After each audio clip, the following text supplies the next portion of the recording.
Present, please. Today, I'm addressing my Labour family, my comrades. This is specifically for you.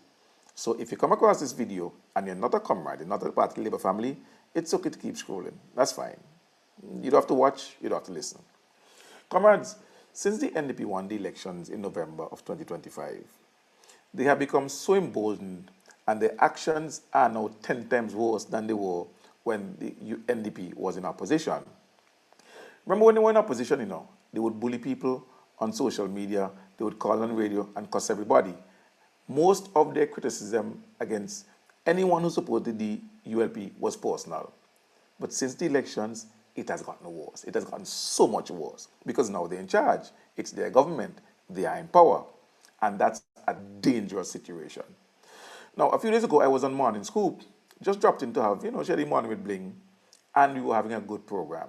It was really such a good for me to hear a lot of the comments I hadn't heard from or seen since the elections. It was really good. I enjoyed it. Until towards the end, a caller made a call, and from the moment we answered, he unleashed a slew of expletives ranging from everything all due to my mother.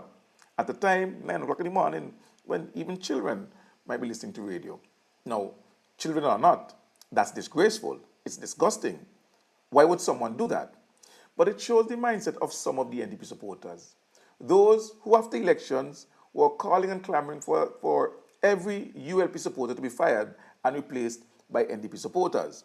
And maybe unhappy with what they've seen so far, they turn in directly to those ULP supporters who they feel are probably standing in their way. Listen, that disrespect was occurring long before they won elections. And remember that it had grown from disrespect to anger to hatred that resulted in one of them eventually busting the then Prime Minister head. And do you remember when they went back to Parliament and they sought to speak about it? The members of the opposition side, Friday and Bramble included, thought it was irrelevant and had no place in the discussion. Imagine that. Someone just bust the Prime Minister head at a event, a mob that was organized by the NDP, and they thought that was irrelevant. Well, now it's even worse. And the bullying is directly targeted at anybody who either supports Labour or criticizes the NDP. Comrades, do not let them bully you. Continue to do your activism.